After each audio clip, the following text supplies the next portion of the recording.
नमस्कार, ज्ञान सागर में आपका स्वागत है। आज हम कक्षा 7 से हिंदी पाठ्य पुस्तक महाभारत कथा के भाग 8 को लाए हैं। भाग 7 में हमने भीम की कथा पढ़ी थी। भीम की कथा पढ़ते पढ़ते हमने विदुर की चिंता और उसकी माँ की चिंता को भी देखा था कि कुंती किस तरह अपने भीम के लिए परेशान होती है जब दुर्योधन उसको मारने की कोशिश करता है, षड्यंत्र करता है, उसको नदी में बांधकर बहा देता है, विष खिला देता है। अब हम कर्ण को पढ़ेंगे। यह भाग 8 है महाभारत कथा का। हम पाठ शुरू करें इससे पहले हम आपसे प्रार्थना करते हैं कि अगर आपको हमारी वीडियो पसंद आती है तो प्लीज लाइक कीजिए, शेयर कीजिए अपने दोस्तों से, और आशा करते हैं कि अगर आपको हमारा चैनल पसंद आता है, वीडियो पसंद आती है, तो नए व्यूअर्स इस वीडियो को सुनकर हमारे चैनल को सब्सक्राइब करेंगे।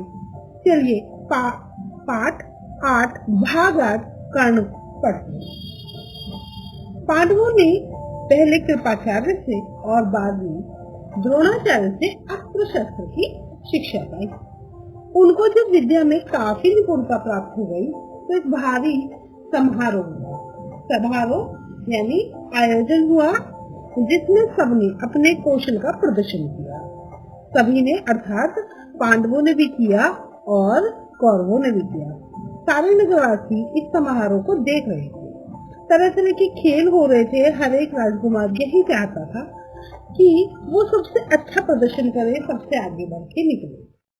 प्रतिस्पर्धा बड़े जोर की थी। प्रतिस्पर्धा यानी प्रतियोगिता और हारने जीतने का जो जोर लगता है उस प्रतियोगिता को प्रतिस्पर्धा कहते हैं। परंतु तीर चलाने में पांडु पुत्र अर्जुन का कोई कानी नहीं था। कानी अर्थात कोई मुकाबला नहीं कर सकता था। अर्जुन ने धनुर्विद्या में कमाल का खेल दिखाया। उसकी अद्भुत चतुरता को देखकर सभी दर्शक और राजवंश के सभी उपस्थित लोग दंग रह गए। यह देखकर दुर्योधन का मन ईर्ष्या से जल उठा। अभी खेल हो ही रहा था कि इतने में रंगभूमि के द्वार पर खम ठोकते हुए एक रोबीला और तेजस्वी युवक मस्तानी चाल से आके अर्जुन के सामने खड़ा हो गया। रंगभूमि कहते हैं जहाँ पर युद्ध या प्रतियोगिता प्रतिस्पर्धा चल रही होती है, कोई खेल आयोजन हो रहा होता है, उसको रंगभूमि कहते हैं। वहाँ पर खेल चल रहे थे। और खेल किसके चल रहे थे? पांडव पुत्रों के। वहाँ पर राजकुमार अपना प्रदर्शन कर रहे थे, अपनी शिक्षा को दिखा रहे थे सभी जनता के सामने, राजवंश के सामने। तो एक व्यक्ति युवक मस्तानी चाल में आके अर्जुन के सामने खड़ा हो गया। वह युवक कोई और नहीं था, वो अधिरथ द्वारा पोषित कुंती पुत्र कर्ण ही था। कुंती के एक पुत्र पहले भी रहे हैं कर्ण, जिनके बारे में हम पहले नहीं पढ़े हैं। अब हम इसके बारे में पूरी तरह से पढ़ रहे हैं। तो अधिरथ ने इसको पाला था और कुंती ने इसको छोड़ दिया था, नदी में बहा दिया था।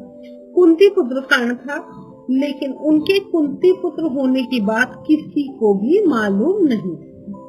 अब रंगभूमि में आते ही उसने अर्जुन को ललकारा, यानी कि चुनौती दी। ललकारना चुनौती देना। कहा कि अर्जुन, जो भी कर्तव्य तुमने यहाँ दिखाए हैं उनसे बढ़कर कौशल मैं दिखा सकता हूँ। क्या तुम इसके लिए तैयार हो? इस चुनौती को सुनकर दर्शक मंडल में बड़ी खलबली मच गई। पर ईर्ष्या की आग से जलने वाले दुर्योधन को बड़ी राहत मिली। वो बड़ा खुश हुआ, बड़ा प्रसन्न हुआ। उसने झट से कर्ण का स्वागत कर दिया और छाती से लगा के बोला कि कहो कर्ण, कैसे हो, बताओ अब हम तुम्हारे लिए क्या कर सकते हैं। कर्ण बोला, राजन, मैं अर्जुन से द्वंद्व युद्ध और आपसे मित्रता करना चाहता हूँ। द्वंद्व युद्ध यानी बराबरी का युद्ध करना चाहता हूँ मैं अर्जुन से, और आपसे मुझे मित्रता करनी है। कर्ण की चुनौती को सुनकर अर्जुन को बड़ा तेज आया, यानी गुस्सा आया, जोश आया। और जब उससे जोश आया तो वो बोला, कर्ण, सभा में जो बिना बुलाए आते हैं और जो बिना किसी के पूछे बोलने लगते हैं वो निंदा के योग्य होते हैं। ठीक है, यानी बिना बुलाए कहीं जाना नहीं चाहिए और बिना पूछे बोलना नहीं चाहिए। आप बेवजह बोल रहे हैं, बिना बुलाए आ गए हैं, तो आपकी तो निंदा करनी योग्य है। यह सुनकर कर्ण ने कहा, अर्जुन, यह उत्सव केवल तुम्हारे लिए नहीं मनाया जा रहा है, यहाँ सभी प्रजाजन इसमें भाग लेने का अधिकार रखते हैं। अर्थात सारी प्रजा में तो मैं भी आता हूँ ना, तो मैं भी इससे भाग लेने का अधिकार करता हूँ। तो ये व्यर्थ की डींगे मत मारो, मतलब अपने अपने आप को ज्यादा दिखाना और अपने आप का ही प्रदर्शन करना, ये कोई अच्छी बात नहीं है, इससे कोई फायदा नहीं है। ठीक है, अगर बात करनी है तो तीरों से बात करो, यानी मैं तुम्हारा मुकाबला तीरों से कर सकता हूँ। जब कर्ण ने अर्जुन को यूं चुनौती दी तो दर्शकों ने तालियां बजा दी, यानी अर्जुन की बात को उन्होंने आत्मसात कर लिया। ठीक है, तो वो भी इस चुनौती को देखना चाहते थे। तो अब दो दल बन गए, दो पार्ट हो गए, दो भाग हो गए, एक कर्ण की तरफ हो गया, एक अर्जुन की तरफ हो गया। एक दल जो था वो अर्जुन को बढ़ावा देने लगा और दूसरा कर्ण को। इस प्रकार वहां पर जो स्त्रियां थी वो भी दो दल में बट गई। किसी ने तो कुंती ने कर्ण को देखते ही तो पहचान लिया था। भय और लज्जा के मारे मूर्छित से वो बेचारी हो गई थी। वो समझ गई थी मेरा बेटा है, ये वही बच्चा है जिसे मैंने नदी में बहा दिया था, लोक लाज की डर से, शादी से पहले मैंने इसको छुपा दिया। तो वो देखते पहचान गई, लेकिन भय से, डर से और लज्जा से, शर्म के मारे वो बेचारी कुछ नहीं कर सकी, मूर्छित सी हो गई। उसकी हालत देखकर विदुर ने दासियों को बुलाकर उसे चेत करवाया, अर्थात उसको होश में रखा, उसको थोड़ा सा ध्यान दिया। अभी इसी बीच कृपाचार्य ने उठकर कर्ण से कहा कि तुम वीर हो लेकिन अज्ञात हो, हम तुम्हें नहीं जानते हैं। ठीक है, तो अज्ञात वीर महाराजा पांडु का पुत्र और कुरुवंश का वीर अर्जुन तुम्हारे साथ द्वंद्व युद्ध करने के लिए तैयार है।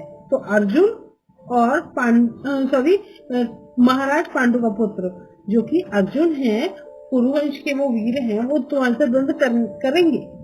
लेकिन तुम पहले अपना परिचय तो दे दो कि तुम कौन हो, किसके पुत्र हो, किस राजकुल के हो, कहाँ। तो द्वंद्व युद्ध बराबर वालों के साथ होता है। कुल का परिचय बताए बिना राजकुमार कभी द्वंद्व करने को तैयार नहीं होते हैं। ठीक है, कृपाचार्य ने ये राजनीति की बात की, ये उस समय के क्षेत्रीय भाव की बात की कि जो राजकुमार है वो एक राजकुमार के साथ लड़ेंगे, राजा राजा के साथ लड़ता है, सिपाही सिपाही के साथ लड़ता है। अगर तुम्हारा कोई राजकुल है, तुम कहीं से आए हो, तो ठीक है, मुझे बताओ, वो तुम्हारे साथ लड़ेगा। और इस बात को सुनकर, कृपाचार्य की बात सुनकर कर्ण का सर झुक गया, क्योंकि वो राजकुमार तो था नहीं, वो तो अपने आप को अधिरथ का ही पुत्र मानता था, एक सारथी का पुत्र मानता था, उसे तो अपने जन्म का ज्ञान ही नहीं था। तो कर्ण को इस प्रकार देखकर दुर्योधन खड़ा हो गया और बोला कि अगर बराबरी की बात है तो मैं आज ही कर्ण को अंग देश का राजा बना देता हूँ। यह कहकर दुर्योधन ने तुरंत पितामह और भीष्म और पिता धृतराष्ट्र से अनुमति लेकर वही रंगभूमि में ही राज्याभिषेक किया, सामग्री मंगाई और कर्ण का राज्याभिषेक करके उसे अंग देश का राजा घोषित कर दिया।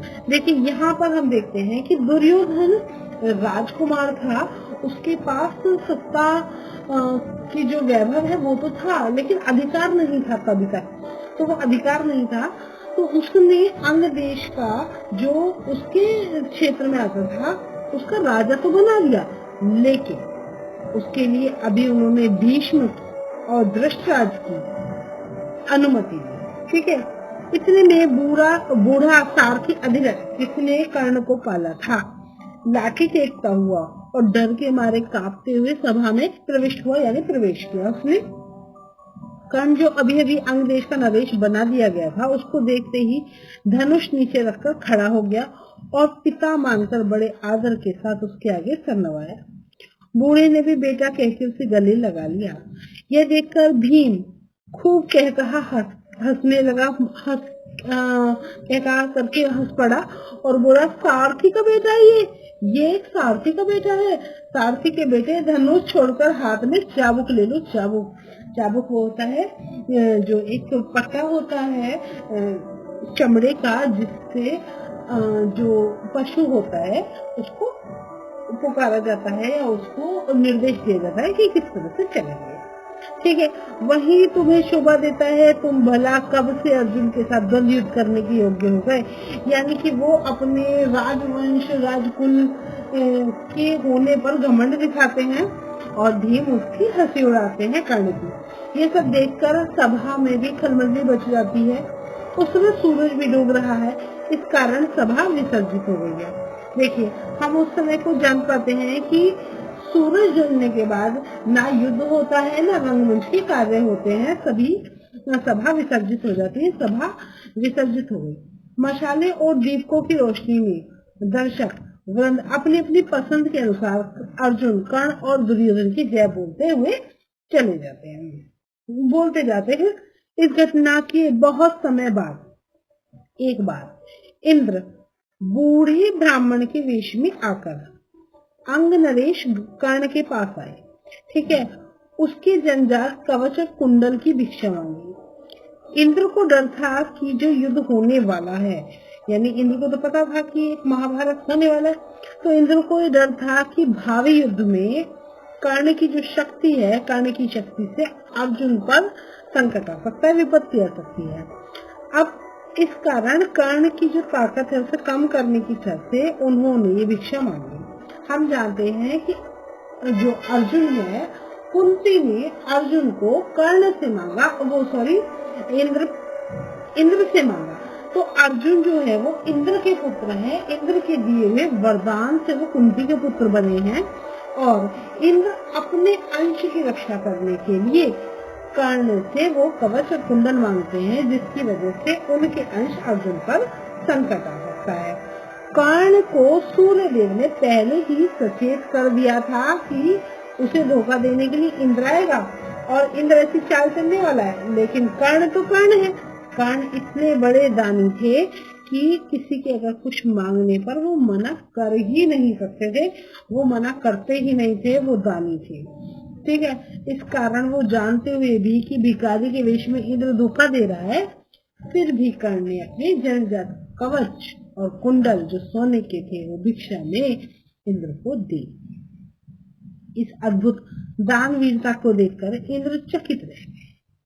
कर्ण की प्रशंसा करते हुए बोले, कर्ण तुमसे मैं बहुत प्रसन्न हूँ, तुम जो भी वरदान चाहो मांगो। कर्ण ने देवराज से कहा, आप प्रसन्न हैं? आप प्रसन्न हैं तो शत्रु का संहार करने वाला अपना शक्ति नामक शस्त्र मुझे प्रदान करें। इस बड़ी प्रसन्नता के साथ अपना वह शस्त्र कर्ण को देते हुए देवराज इंद्र ने कहा, युद्ध में तुम जिस किसी को लक्ष्य करके इसका प्रयोग करोगे वह अवश्य मारा जाएगा, परंतु एक बार तुम इसका प्रयोग कर सकते हो, क्योंकि एक ही बार ये प्रयोग में आ सकता है, एक बार तुम इसका प्रयोग कर सकोगे। तुम्हारे शत्रु को मारने के बाद यह मेरे पास वापस आ जाएगा। इतना कहकर इंद्र चले गए। ठीक है, तो शक्ति नामक शस्त्र अर्जुन के खिलाफ सोचकर कर्ण ने मांगा था, लेकिन जो कर्ण है उनको इंद्र ने दिया था उनकी दानवीरता से प्रसन्न होकर। क्या?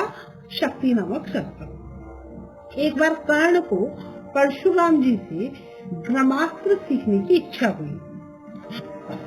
अब कर्ण ब्रह्मास्त्र सीखना चाहते थे परशुराम जी से, लेकिन हम जानते हैं कि परशुराम जी सिर्फ ब्राह्मणों को शस्त्र सिखाते थे, उनको शास्त्र सिखाते थे।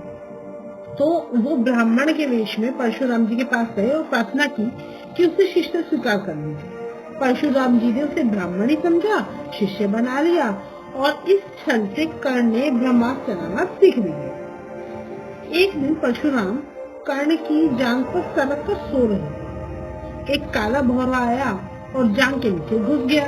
अब काटने लगा। कीड़े के काटने से कर्ण को बहुत पीड़ा हुई। ठीक है, कर्ण की जांग के नीचे घुसा हुआ कीड़ा उसको काट रहा है और वो खून भी बह रहा है, उसका लहू बह रहा है और उसको बहुत पीड़ा हुई। पर कर्ण ने इस भय से कि गुरुदेव की नींद न खुल जाए, जांग को जवाब भी नहीं हिलाया। जब खून से परशुराम की देह भीगने लगी तो उनकी नींद खुल गई। ठीक है, अब उनकी नींद खुल गई। उन्होंने देखा कर्ण की जांग से खून बह रहा है। ये देखकर परशुराम बोले, बेटा सच बताओ तुम कौन हो, क्योंकि मैं जानता हूँ कि तुम सच छुपा रहे हो। तब कर्ण ने असली बात बता दी। असली बात वो छुपा नहीं सका, उसने स्वीकार कर लिया कि वो ब्राह्मण नहीं सूत पुत्र है। यह जानकर परशुराम को बड़ा गुस्सा आया, क्योंकि हम जानते हैं परशुराम जी को बहुत गुस्सा आता ही था। इतनी बड़ी बात छुपाई तो गुस्सा आ गया, क्रोध आ गया। अब उन्होंने उसी दिन उसी क्षण कर्ण को श्राप दे दिया कि क्योंकि तुमने अपने गुरु को ही धोखा दे दिया है, इसीलिए तुमने जो गुरु से विद्या सीखी, वो जो तुमने मुझसे सीखी है, वो अंत समय में तुम्हारे काम नहीं आएगी। जो बिल्कुल खास समय होगा, ऐन वक्त होगा, तभी तुम उसे भूल जाओगे। रण क्षेत्र में तुम्हारे रथ का पहिया पृथ्वी में धस जाएगा। ठीक है, जब होगा ना युद्ध, तो तुम इस विद्या को प्रयोग नहीं कर पाओगे, बिल्कुल प्रयोग नहीं कर पाओगे। तुम्हारे रथ का पहिया पृथ्वी में धस जाएगा। क्रोध में इतना उसको श्राप दे दिया। परशुराम जी का यह श्राप झूठा नहीं हुआ। जीवन भर कर्ण को उसकी सिखाई हुई ब्रह्मास्त्र विद्या याद रही, पर कुरुक्षेत्र के मैदान में अर्जुन से युद्ध करते हुए कर्ण को वह याद नहीं रही। वो भूल गया कि क्या था ब्रह्मास्त्र। ठीक है, और दुर्योधन के घनिष्ठ मित्र कर्ण ने अंत समय तक कौरवों का साथ नहीं छोड़ा। कुरुक्षेत्र के युद्ध में भीष्म और आचार्य द्रोण के आहत हो जाने के बाद भी दुर्योधन ने कर्ण को ही कौरव सेना का सेनापति बनाया। ठीक है, पहले भीष्म थे सेनापति, फिर आचार्य द्रोण हो गए, लेकिन जब वो भी आहत हो गए, उनको भी समस्या हो गई, तो कौरव सेना का सेनापति कर्ण को बना दिया दुर्योधन ने। और कर्ण ने 2 दिन तक अद्भुत कुशलता के साथ युद्ध का संचालन भी किया, लेकिन क्योंकि उसको श्राप मिला हुआ था, उसके गुरु से मिला हुआ था, तो रथ का पहिया जमीन में धस गया और वह जो है वो धनुष बाण रखकर जमीन में पहिया निकालने के लिए प्रयत्न करने लगा। तभी अर्जुन ने उसे उस महारथी पर बाण चला दिया, प्रहार कर दिया। और माता कुंती ने जब ये सुना कि उसके एक पुत्र ने दूसरे पुत्र को मार डाला, तो उसका दुख अपार हो गया और वो सह नहीं पाई। ठीक है, तो उसका दुख का कोई पार नहीं रहा, कोई सीमा नहीं रही। चलिए हम भाग 9 द्रोणाचार्य, आचार्य द्रोणाचार्य को भी इसी भाग में कर लेते हैं। अगर हमारी वीडियो आपको पसंद आ रही है तो लाइक कीजिए, दोस्तों के साथ प्लीज सब्सक्राइब कीजिए और हमारे चैनल को भी सब्सक्राइब कीजिए और शेयर भी कीजिए। भाग 9 द्रोणाचार्य हम इसी भाग में कर लेते हैं। वीडियो के पाठ शुरू करते हैं। आचार्य द्रोण हम जानते हैं गुरु आचार्य हैं, द्रोण है महिषी भारद्वाज के वो पुत्र थे, पांचाल नरेश का पुत्र। द्रौपद भी द्रोण के साथ ही भारद्वाज आश्रम में शिक्षा पा रहा था। ठीक है, तो पांचाल नरेश के पुत्र थे द्रौपद और वो द्रोण के साथ भारद्वाज आश्रम में शिक्षा पा रहे थे। उनमें गहरी मित्रता थी। कभी कभी राजकुमार द्रौपद उत्साह में आकर द्रोण से यहाँ तक कह देते थे कि पांचाल देश का राजा बन जाने पर मैं आधा राज्य तुम्हें दे दूंगा। शिक्षा समाप्त हो गई। अब शिक्षा समाप्त होने के बाद द्रोणाचार्य ने कृपाचार्य की बहन शादी कर ली। ठीक है, उससे उनके एक पुत्र हुआ जिसका नाम उन्होंने अश्वत्थामा रखा। तो द्रोणाचार्य के पुत्र का नाम अश्वत्थामा था। ये आपको ध्यान रखने वाली बात है, क्योंकि अश्वत्थामा द्रोणाचार्य के युद्ध में उनकी जो हार का विषय बन जाता है। ठीक है, उन्हें अपने पुत्र से बहुत ज्यादा प्यार था। द्रोण को अपनी पत्नी और पुत्र से बड़ा प्रेम था। द्रोण बड़े गरीब थे, चाहते थे कि धन प्राप्त हो जाए और अपनी पत्नी और पुत्र के साथ वो सुख से रहा करें। उन्हें खबर लगी कि परशुराम अपनी सारी संपत्ति गरीब ब्राह्मणों को बांट रहे हैं। ठीक है, हम जानते हैं परशुराम जी पहले बहुत संपत्ति रखते थे। वो उन्होंने संन्यास ग्रहण कर लिया था और सारी संपत्ति दान कर दी थी। ठीक है, तो वो संपत्ति वितरित कर रहे थे, संपत्ति बांट रहे हैं, तो भागे भागे उनके पास गए। लेकिन जब तक वो परशुराम के पास पहुंचे ना, तो परशुराम सारी संपत्ति वितरित कर चुके थे और वो वनगमन करने की तैयारी कर रहे थे। द्रोण को देखकर वो बोले, ब्राह्मण श्रेष्ठ, आपका स्वागत है, पर मेरे पास जो कुछ था मैं बांट चुका हूँ। अब यह मेरा शरीर और धनुर्विद्या ही है। बताइए मैं आपके लिए क्या करूँ। तो तब द्रोण ने उनसे सारे अस्त्रों के प्रयोग और रहस्य सीखने की प्रार्थना करी। देखिए वो ऋषि पुत्र थे और कितने ज्ञानी थे कि अगर किसी के पास संपत्ति के लिए गए और संपत्ति नहीं भी मिली है तो उन्होंने शिक्षा ले ली, ज्ञान ले लिया। ज्ञान हमेशा साथ रहता है। उन्होंने परशुराम से धनुर्विद्या सीखी। ठीक है, उन्होंने कहा कि आप जो ज्ञान है वो मुझे दो। तो द्रोण ने उनसे अस्त्रों का प्रयोग सीखा, उनके रहस्य सीखे। परशुराम ने वो सब सिखाया, उनको धनुर्विद्या पूरी शिक्षा दी। उसके बाद राजकुमार द्रौपद के पिता का जब देहांत हो गया यानी मृत्यु हो गई तो फिर द्रौपद को राजगद्दी मिलनी थी। तो द्रौपद राजा बन गए। अब द्रौपद राजा बन गए तो द्रोणाचार्य के साथ वो पढ़े हुए थे, वो उनके साथ गुरुकुल में थे, गुरु भाई थे।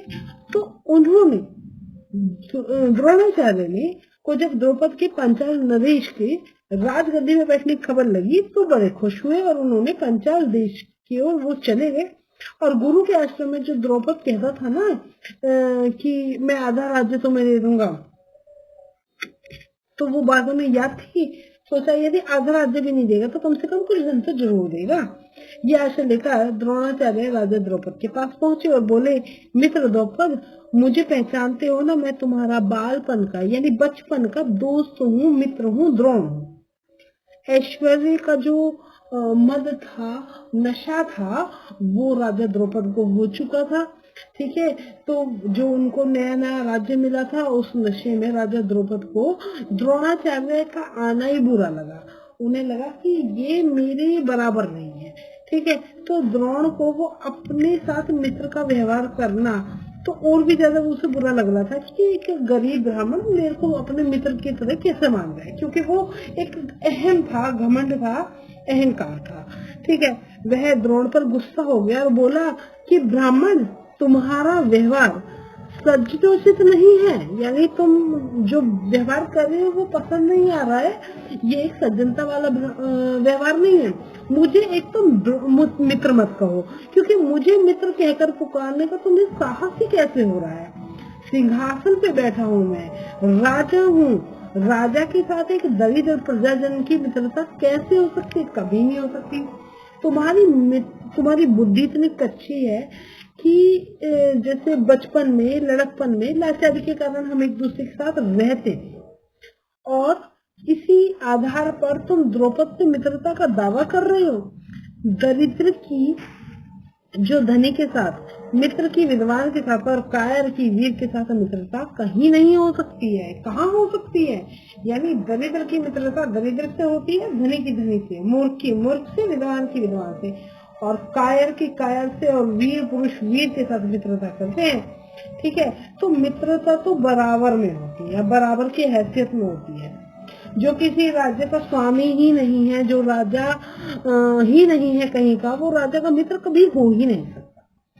तो द्रौपद की इन कठोर जो ये गर्व से भरी हुई बातें ना, घमंड से भरी हुई बातें, इससे द्रोणाचार्य एक तो बहुत लज्जित हो गए और उन्हें गुस्सा भी बहुत आया। लज्जित, शर्मिंदा हो गए वो कि मैं इसको दोस्त मान रहा था, मैंने दोस्ती का व्यवहार किया और ये मुझे इस तरह बात कर रहा है।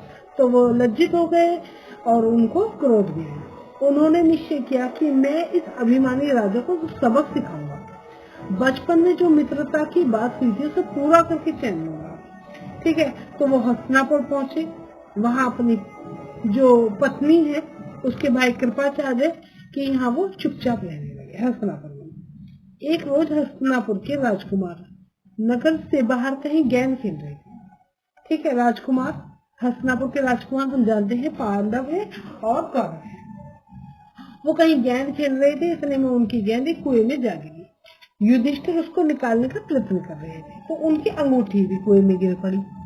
सभी राजकुमार कुएं के चारों ओर झांक रहे थे, झांक कर देख रहे थे, पर उसे निकालने का उपाय किसी को नहीं समझ में आ रहा था। एक कृष्ण वर्ग का ब्राह्मण मुस्कुराता हुए सब चुपचाप देख रहा था। राजकुमारों को उसका पता नहीं था। राजकुमारों को अचरज में डालता हुआ बोला, राजकुमारों बोलो मैं ज्ञान निकाल दूं तो मुझे क्या दोगे? ब्राह्मण श्रेष्ठ, आप ज्ञान निकाल देंगे तो कृपाचार्य के घर आपकी बढ़िया दावत करेंगे। ठीक है, तो वो कह रहे कि कृपाचार्य की यहाँ आपकी बढ़िया दावत करेंगे, जबकि वो कृपाचार्य की यहाँ ही रहते हैं। ये बात लेकिन पांडवों को नहीं पता है। युधिष्ठिर ने हंसते हुए कहा।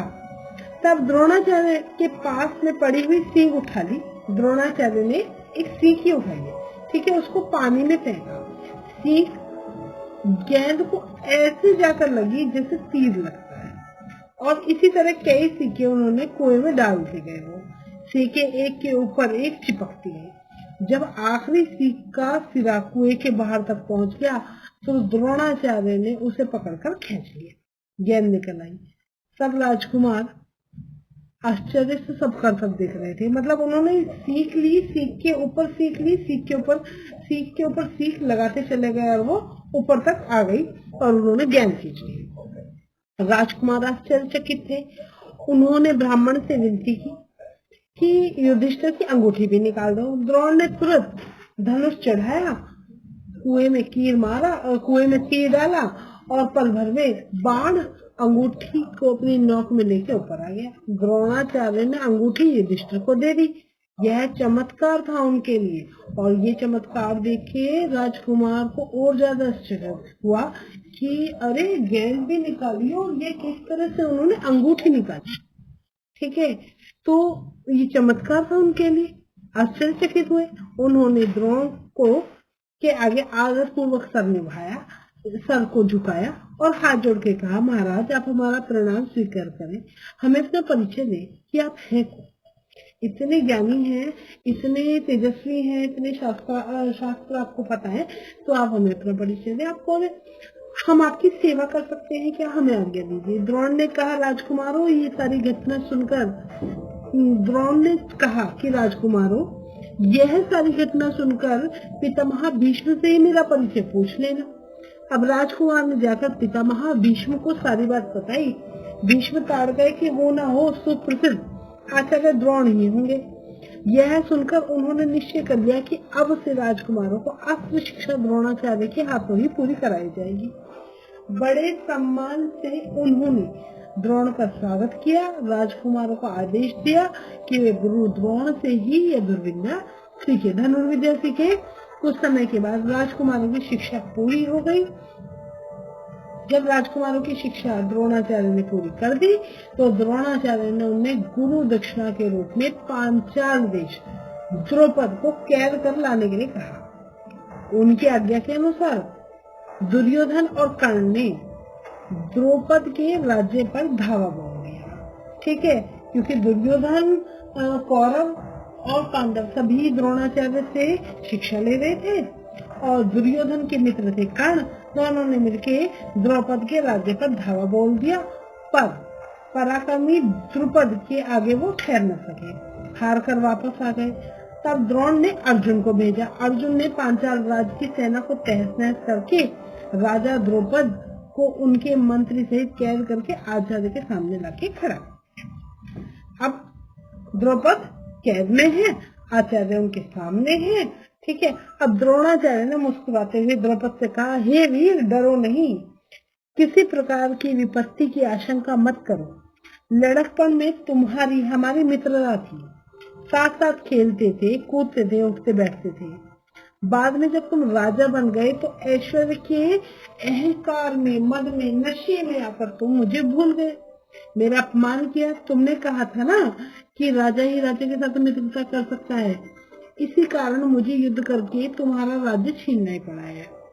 परंतु मैं तुम्हारे साथ मित्रता ही करना चाहता हूँ, इसलिए आधा राज्य तुम्हें वापस लौटा दे रहा हूँ और आधा अपने पास रख लेता हूँ, यानी हम बराबर के राजा हो गए, तो हमारी मित्रता रह सकती है। क्योंकि मेरे मित्र बनने के लिए तुम्हें भी तो राज्य चाहिएगा ना, इसलिए तुम्हें दे देता हूँ। मित्रता तो बराबर की हैसियत में ही होनी चाहिए। द्रोणाचार्य ने इस प्रकार अपने अपमान का काफी बदला ले लिया। ठीक है, अपने अपमान का काफी बदला समझा और उन्होंने द्रौपद को बड़े सम्मान के साथ विदा कर दिया। इस प्रकार राजा द्रौपद का गर्व भी चूर हो गया, घमंड खत्म हो गया, लेकिन बदले में घृणा दूर नहीं होती है। ठीक है, तो द्रौपद का जो है घमंड तो दूर हो गया, लेकिन वो जो घृणा थी ना द्रोणाचार्य से, वो दूर नहीं हुई।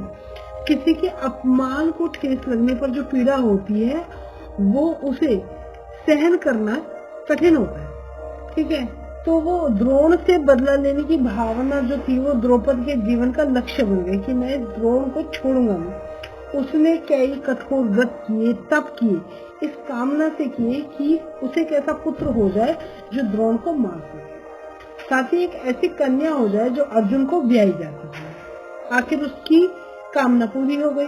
उसने धृष्टद्युम्न नामक एक पुत्र हुआ और द्रौपदी नाम की एक कन्या। आगे चल के कुरुक्षेत्र की रणभूमि में अजय द्रोणाचार्य इसी धृष्टद्युम्न के हाथों से मारे गए थे। तो धृष्टद्युम्न उनके पुत्र थे और वो मारते हैं, द्रोणाचार्य के पुत्र द्रोणाचार्य को मारते हैं।